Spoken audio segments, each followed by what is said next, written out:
बोलছে मोदी की गारंटी किसका गारंटी है? विभाजन का गारंटी है, बेकारी का गारंटी है, महंगाई का गारंटी है, युवा हाथ में कटोरा लेके रास्ते में उतरेंगे उसका गारंटी है, हिंदू को मुसलमान के साथ लड़ाने की गारंटी है, यही तो गारंटी है ना।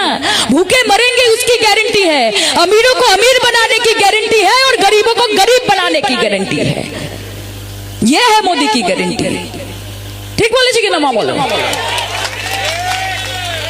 তোমার শৌকতটা দারুণ কথা বলেছে, আমার শুনে আমার একটা কথা মনে পড়ে গেছে যে 40 টাকা তেলাপিয়া তার আবার ফিশ ফ্রাই। হ্যাঁ, আর এখানে যখন 2021 নির্বাচনের আগে আপনারা দেখেছেন সব প্রাইভেট জেট দেখে দেখে আর একেবারে হেলিকপ্টার দেখে দেখে একেবারে ধরে রাখতে পারছে না নিজেদেরকে। এদিক থেকে ওদিক, ওদিক থেকে জোড়া ফুল থেকে পদ্ম ফুল, পদ্ম ফুল থেকে অন্য ফুল, তার থেকে অন্য ফুল, এবারে মানে বোঝা যাচ্ছে না। তাদের তখন বাপ দেখেনি ছাগল ছেলে মুরগি থেকে পাগল অবস্থা। ভাবছি মমতাদির সাথে হাঁটতে হলে তো আমাদেরকে পায়ে হেঁটে কষ্ট হবে, বিজেপির সাথে হাঁটলে তো একেবারে প্লেনে চড়ে ঘুরে বেড়াবো, উড়ান খটোলা। হ্যাঁ, মোদি কি গ্যারেন্টি হ্যাঁ? ইলেকশনের আগে এসে এসে বড় বড় কথা, তুমি যে আমার, তুমি যে আমার, কানে কানে শুধু একবার বলো তুমি যে আমার, কখো না প্যার হ্যাঁ, কখো না প্যার হ্যাঁ।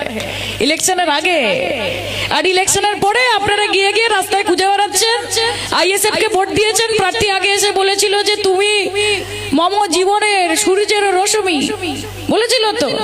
আর তারপর আপনারা গিয়ে গিয়ে আইএসএফ এর প্রার্থী যাকে জিতিয়েছেন তাকে খুঁজছেন, কোথা কোথা খুঁজেছি তোমায় তুমি জানো না।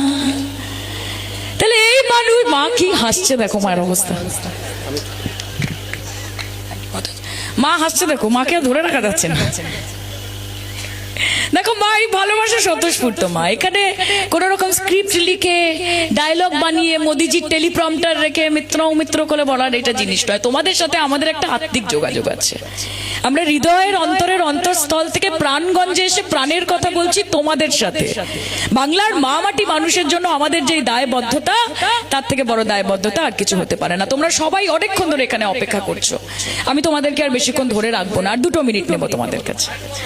এই তোরা তো মানে আমাকে সুযোগ দিও মা, যাতে আমি বারবার তোমাদের কাছে আসতে পারি। একজন সাংসদের কাছে তোমাদের অনেক রকম প্রত্যাশা থাকে। আমাকে অনেকে বলে যে দিদি আমরা কিচ্ছু চাই না, শুধু আমাদের পাশে এসে একটু দাঁড়াবেন, আমাদের দিকে একটু তাকাবেন, একটুখানি আমাদের দিকে তাকিয়ে মিষ্টি হাসবেন। মিষ্টি হাসি তো আল্লাহর দোয়া, এই ঈশ্বরের আশীর্বাদে আল্লাহর কৃপাতে সবসময় হাসছি তোমাদের দেখে, তোমাদেরকে দেখে মন এমনি ভরে যায় আমার। তাই বলি যে আগামী দিনে সুযোগ দিও, সুযোগ দিলে তোমাদের পাশেই বাংলার মেয়েকে পাবে। আমি যাদবপুরের মেয়ে, আর আমি বারবার এক কথা বলেছি যে যাদবপুর নিজের মেয়েকে চায়, যাদবপুর নিজের মেয়েকে চায়, যাদবপুর নিজের মেয়েকে চায়। এই কথা, এই অঙ্গীকার আপনাদেরকে এখান থেকে নিতে হবে।